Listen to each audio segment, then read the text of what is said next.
93.5. Vous avez dit en début d'émission que nous devrions recevoir Dr Françoise Ndaïchimi, directrice de l'ONU-SIDA. Elle est bel et bien dans, dans notre studio bleu de Gabon News. Nous a rejoint aussi notre rédacteur en chef Martial Tsonga. Martial, bonjour. Bonjour John, bonjour Madame Françoise Ndaïchimi, vous êtes directeur pays ONU-SIDA Gabon. Bienvenue dans notre studio. Bonjour Martial, merci à tout le monde. D'accord. Alors, avec vous, docteur Françoise Ndaïchimi, nous allons aborder la question de lutte contre le sida. Le 1er décembre, la communauté internationale célèbre la journée internationale de lutte contre le sida. Et votre thème, disons le thème de cette année, c'est connaître ton statut sérologique. Est-ce que c'est cela? Parlez-nous un peu de ce que vous avez prévu pour cette journée du 1er décembre. Merci Martial. Comme vous venez de le dire, le thème international, c'est connais ton statut sérologique, VIH. Et il y a également un thème national qui dit jeunes, faire dépister, c'est protéger votre avenir. Et il est prévu à sein d'activités qui sont déjà commencées. On a déjà fait des préliminaires en travaillant hier et avant-hier sur une journée de réflexion sur la loi, bien sûr, qui concerne les jeunes et le dépistage des jeunes. Comme vous le savez, dans le pays, comme dans la plupart d'autres pays, les jeunes de moins de 18 ans ont du mal à accéder aux services de dépistage et de santé sexuelle et reproductive, tout simplement parce qu'on se rend compte qu'il y a des lois qui exigent qu'ils aient un accord parental. Donc hier, on était en train de réfléchir sur ça et ça a été la première activité qui est en préliminaire de la journée mondiale de lutte contre le sida. Et la bonne journée de lutte contre le sida va être lancée le 1er décembre et c'est bientôt, c'est demain. Et les activités qui sont prévues, ça va être lancé avec le marathon. Et j'invite à tout le monde que les gens qui seront au marathon soient avec nous. Surtout, il y aura un dépistage gratuit au niveau de la poste. Et ça va être lancé par le MC. Et je pense que la directrice générale de la DGPS qui sera avec nous également dans cette émission va vous en parler de beaucoup plus en large. Oui, justement, docteur, vous parlez de la jeunesse qui est en difficulté par rapport au dépistage. À quoi ça peut être dû? Est-ce que les médecins, le corps médical n'est pas suffisamment sensibilisé à cet effet? Pourquoi cette difficulté pour ces jeunes de 18 ans, moins de 18 ans, de se faire dépister? Non, c'est pas là. Le problème n'est pas au niveau du corps médical. Plutôt, le problème, c'est au niveau de la réglementation, c'est au niveau de la loi qui exige qu'un jeune de moins de 18 ans doit avoir un accord parental pour faire son dépistage. Et comme vous le savez, c'est pas facile que toute jeune de moins de 18 ans demande toujours les autorisations parentales pour faire le dépistage. La même chose que pour aller chercher un préservatif. Si on ne doit donner qu'aux 18 ans révolus, je pense que ça serait un problème. Merci madame. Nous annonçons aux auditeurs que Madame Amissa Briana Bongo, épouse Rogombe, directeur général de la Direction générale de la prévention de lutte contre le sida, est dans notre local. Madame, bonjour. Bonjour. Comment allez-vous? Très bien, et vous? Merci d'avoir accepté à honorer notre rendez-vous. Alors, comme ça, on va certainement vous poser la question de savoir qu'est-ce qui est prévu pour cette journée de lutte contre le sida au Gabon par la Direction générale de la prévention de lutte contre le sida. Merci. Donc, comme vous le savez, le 1er décembre de chaque année, le Gabon rejoint le monde entier à célébrer la journée mondiale de lutte contre le sida. Cette année va marquer le 30e journée mondiale de lutte contre le sida. Donc, c'est une occasion de célébrer encore plus cette lutte. Et nous avons démarré les activités depuis 2 jours. On a lancé un atelier de réflexion justement sur la question de l'accès aux services de santé sexuelle et reproduction et les services de dépistage aux mineurs, parce que comme disait Madame Françoise, il faut le consentement parental pour accéder à un certain nombre de services liés à la santé sexuelle et reproduction. Et lorsqu'on regarde les données et qu'on voit la précocité des rapports sexuels, le fait qu'à 20 ans, 80% des jeunes femmes ont déjà eu un enfant, nous disons qu'il serait nécessaire de réfléchir à comment améliorer l'accès de ces jeunes au service de SSR. Donc nous avons clôturé hier cet atelier et par la suite, donc les magistrats, les médecins, la société civile se sont penchés sur la question et nous allons bientôt convoquer un autre atelier pour maintenant élaborer peut-être un amendement dans le code civil pour justement trouver un paquet minimum pour ces jeunes. Nous avons aussi ce matin lancé notre tournée dans les établissements scolaires avec le lycée Mabignat, donc avec des membres de la société civile également qui seront à nos côtés pour sensibiliser les jeunes dans les établissements secondaires de Libreville et par la suite à l'intérieur du pays, nos comités, nos relais en province vont aussi entamer des tournées dans les établissements scolaires. Demain, nous avons le marathon du Gabon qui, depuis 4 ans, nous avons une stand de dépistage et de sensibilisation qui s'appelle le Village Prévention. Donc nous allons être présents sur le parking de la Poste, comme chaque année lors du marathon. Et nous préparons aussi une surprise spéciale pour marquer justement la journée mondiale de lutte contre le sida, comme ça correspond à la même journée. Et par la suite, nous avons une caravane ophtalmologique pour les personnes vivant avec le VIH qui ont souvent des problèmes de vue liés à la prise de médicaments, le diabète que des fois ça peut entamer. Et donc nous allons lancer cette caravane et nous avons fait le tour des structures et nous avons travaillé avec les membres de la société civile, notamment les personnes vivant avec le VIH eux-mêmes, le RIAP+, pour identifier les personnes qui sont vraiment dans le besoin et qui ne peuvent pas se payer l'examen, même après le contrepart de la CNAM-GS et qui ne peuvent pas se payer les paires de lunettes. Donc c'est une première et on va se lancer dans cette activité et on va également faire venir des personnes de l'intérieur du pays parce qu'on a un partenaire, Optica, qui nous accompagne justement pour faire ces examens gratuitement et offrir un certain nombre de paires de lunettes gratuitement.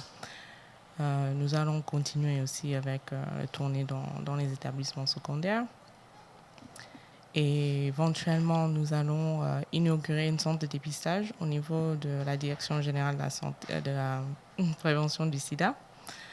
Et nous attendons justement les équipements et l'installation de ces équipements pour pouvoir ouvrir notre centre de dépistage. Et ça va pouvoir bénéficier notamment aux jeunes du lycée Léon Bas, du lycée d'État qui sont juste à côté de nous. Et puis desservir aussi les populations dans les alentours.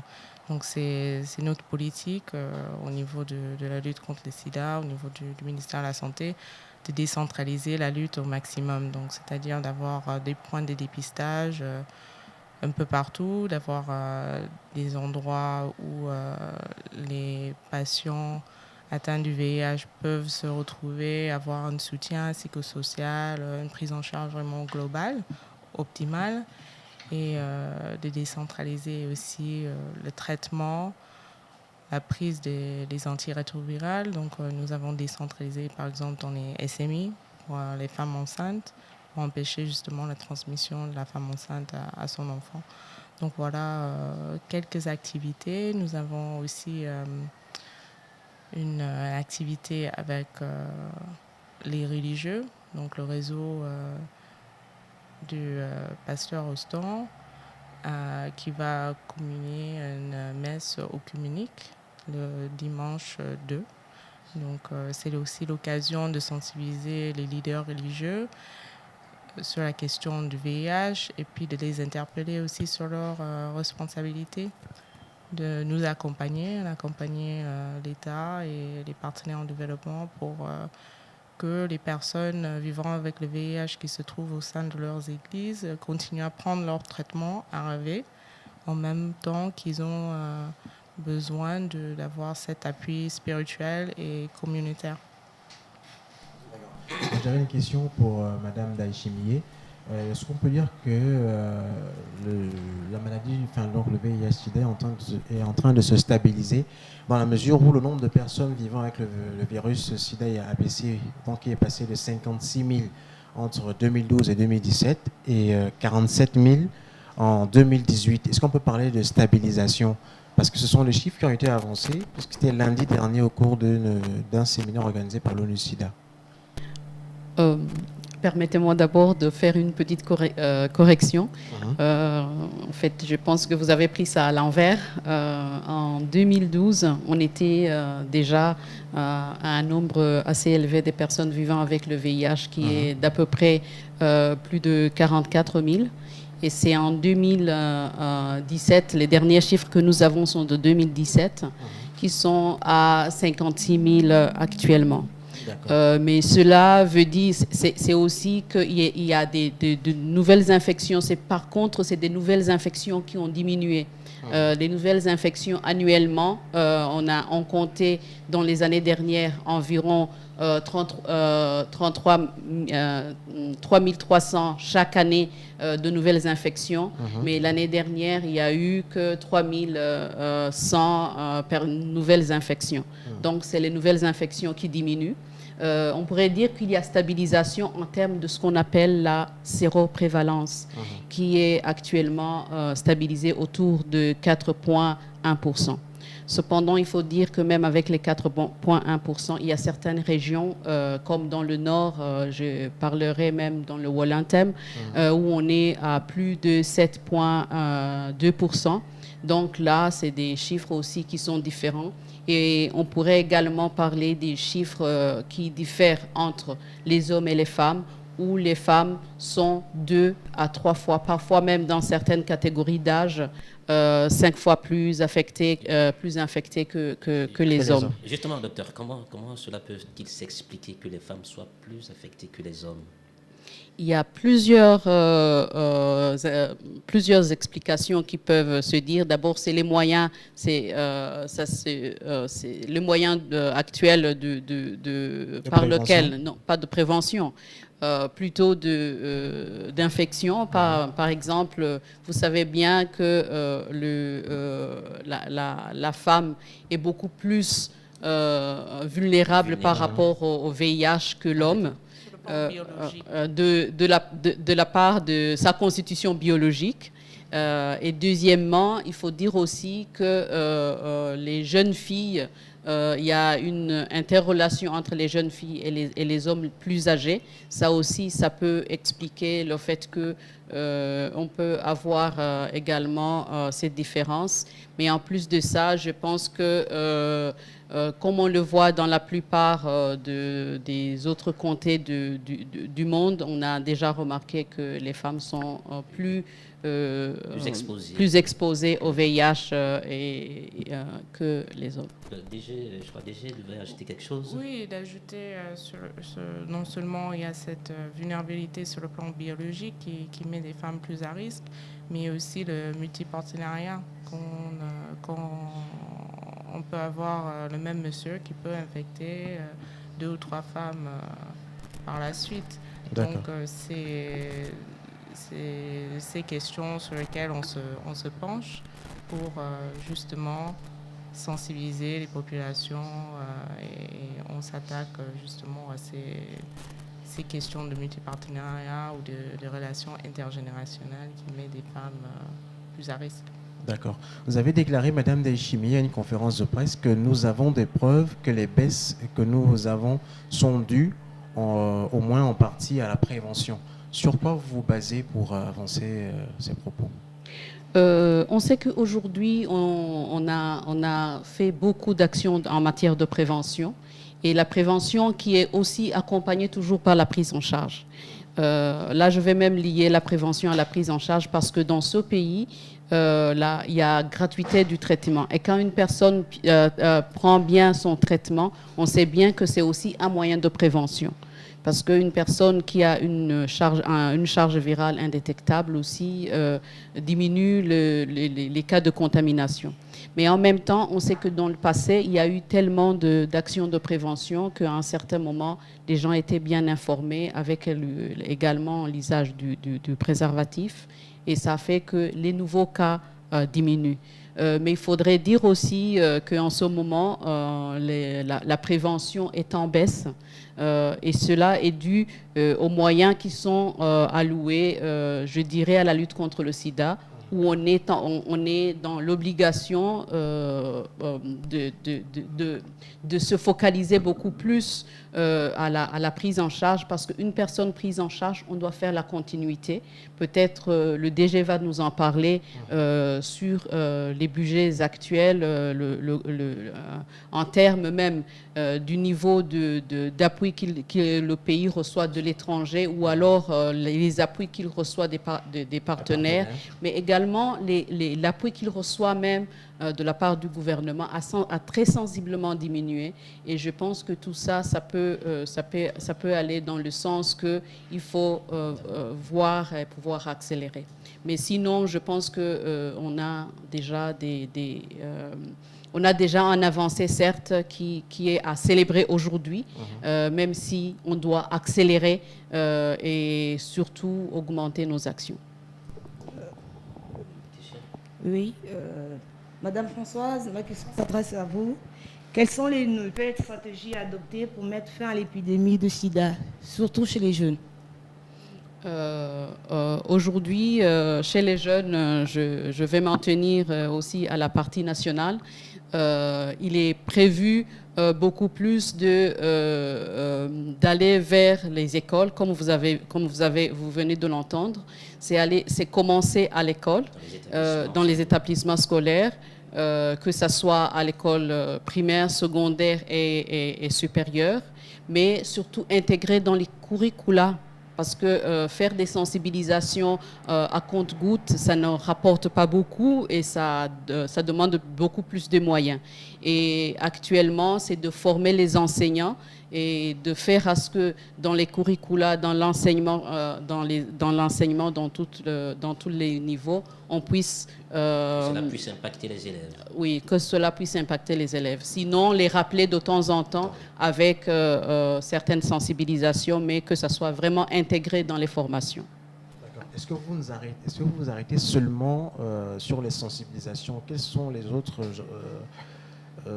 aspects que vous visez également? Est-ce qu'il n'y a que la sensibilisation? Justement, en fait, pour corroborer avec ce qu'il dit, il y a eu un moment donné, les sensibilisations au sein des établissements étaient fréquentes. On a constaté ces derniers temps que ces sensibilisations ne sont plus fréquentes parce que bien avant, on distribuait les préservatifs dans les établissements, mais aujourd'hui, on a l'impression que cela n'existe presque plus et que même ce produit, le préservatif, pour se prévenir du sida, coûte extrêmement parfois cher. Et puis, on a constaté aussi que ce sont les populations de l'arrière-pays qui sont véritablement des victimes de ce phénomène, sinon de cette maladie du siècle. Bien, bon, je vais rebondir sur ce que Madame Françoise disait. Tout est lié à la baisse significative du budget qui est alloué à la lutte contre le sida, qui a malheureusement impacté le volet prévention, parce que le traitement du VIH se prend à vie. Donc, lorsqu'on a commencé à donner le traitement à ces patients, il faut qu'on s'engage à maintenir ces personnes en vie et de continuer à donner les médicaments. Donc ça, c'est notre priorité. Comme aussi, on disait tantôt, il y a un effet protectrice. Lorsque quelqu'un est sous traitement, il a moins de risque de contaminer une autre personne lorsqu'il y a un rapport non protégé. Donc, la priorité, c'est de garder ceux qui sont sous traitement et pouvoir donner les traitements à toutes les nouvelles infections qu'on va identifier au fur et à mesure. Donc malheureusement, ça a eu un impact négatif sur le volet prévention, dans le sens où les grosses campagnes de grande envergure qui sont bien médiatisées, qui regroupent 1000, 2000 personnes, ça, on a dû freiner légèrement. Mais ça ne veut pas dire que ça ne continue pas. Ça continue, mais souvent, ce n'est pas médiatisé. Et on travaille avec les sociétés civiles et c'est eux, en fait, nos relais dans la communauté. C'est eux qui font le travail. Nous, la Direction générale de la prévention du sida, nous sommes l'organe de coordination. Donc, nous, on met les outils à la disposition de toute personne qui veut justement faire une campagne au sein de leur établissement ou qui veut aller dans un arrondissement, faire une campagne, etc. Donc, nous sommes là pour établir les normes et les politiques du pays avec notre document national, le PSN, donc le plan stratégique national, qui couvre 5 ans à la fois. Et là-dedans, c'est élaboré avec l'ensemble des acteurs de la lutte contre le sida, que ce soit les partenaires au développement, la société civile, les entreprises, les autres organes du gouvernement.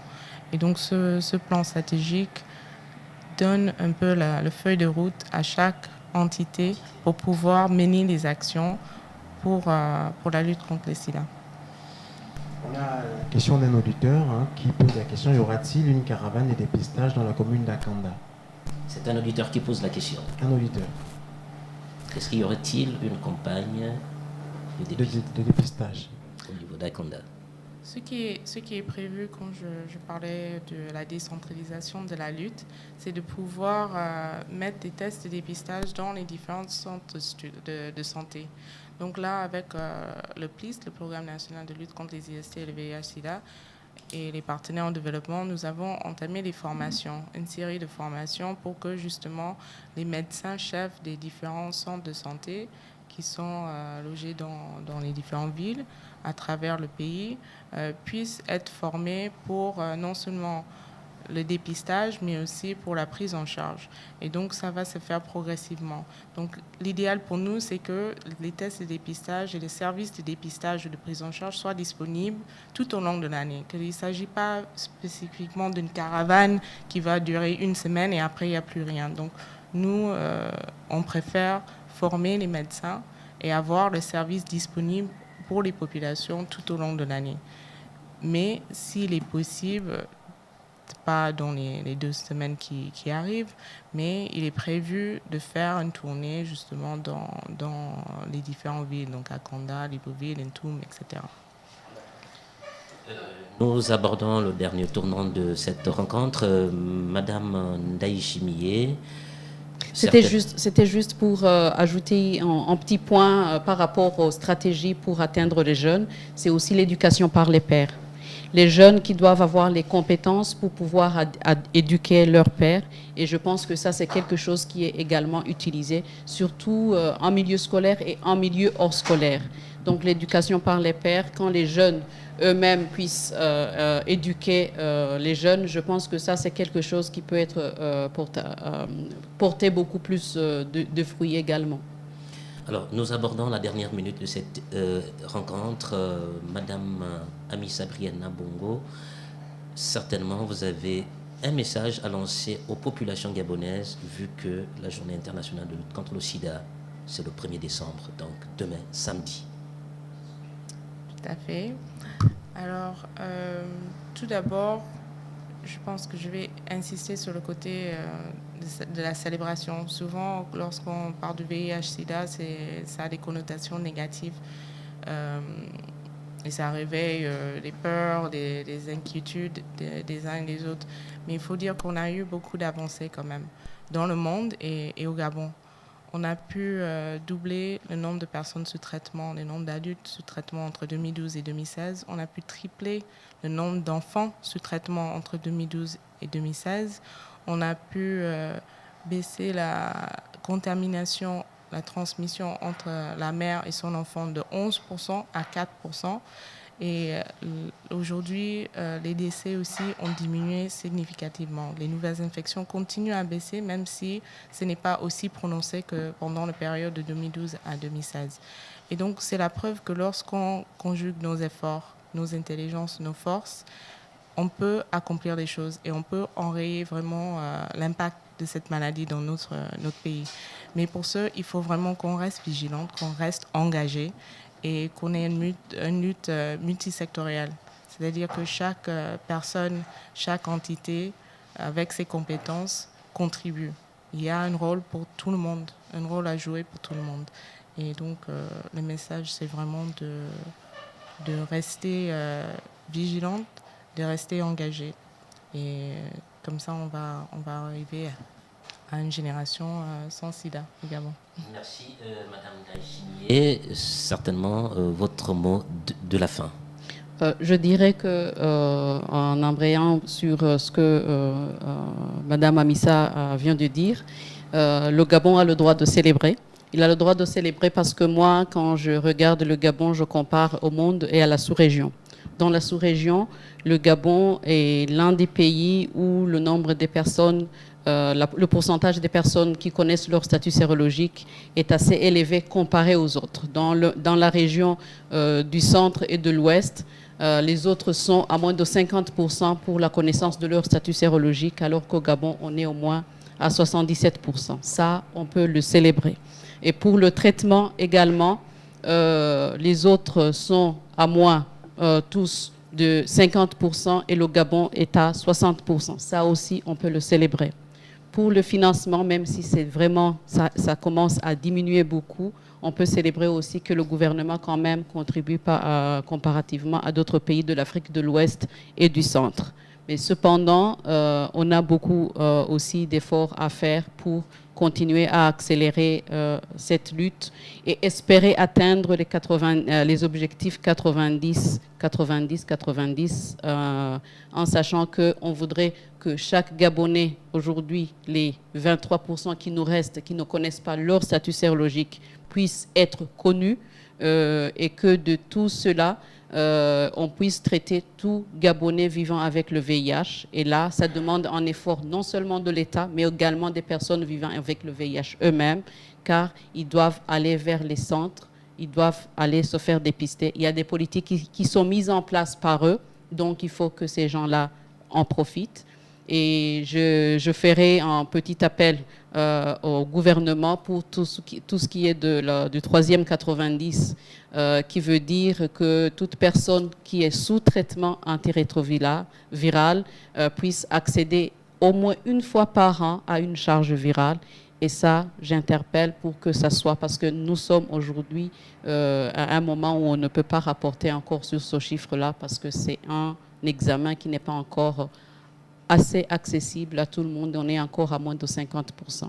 Pour terminer sur le bon mot, c'est pour dire connaître son statut sérologique, c'est vraiment une urgence pour tout le monde parce que ça aide à pouvoir se prendre en charge et c'est le début de l'élimination du virus du sida dans le monde et au Gabon. John, certainement, votre mot, ou bien peut-être regarder... lire les messages clés de la sensibilisation sur le sida. Lire les messages clés de la sensibilisation du sida, donc en 2018. Donc j'ai fait mon test et je connais mon statut sérologique. Et toi?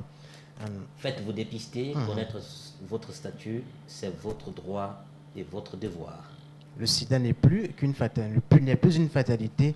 Faites-vous dépister pour être traité à temps, c'est gratuit. Mobilisons-nous tous pour mettre fin au sida. C'est le sida qu'il faut exclure, pas les séropositifs. Jeunes, soyons la génération qui met fin au sida. Femme enceinte, fais ton test de dépistage VIH afin que ton bébé soit protégé. Ce sont là quelques messages clés de la sensibilisation sur le sida 2018. Chers auditeurs, nous avons reçu ici Dr Françoise Ndaïchimié, directeur de l'ONU-SIDA au Gabon, et Madame Amissa Briana Bongo, épouse Rogombe, directeur général de la Direction générale de la prévention de lutte contre le sida. Mesdames, merci d'avoir accepté d'honorer à notre rendez-vous. Nous vous remercions infiniment. On espère que la sensibilisation va se poursuivre à Libreville et surtout à l'intérieur du pays où il y a véritablement des victimes.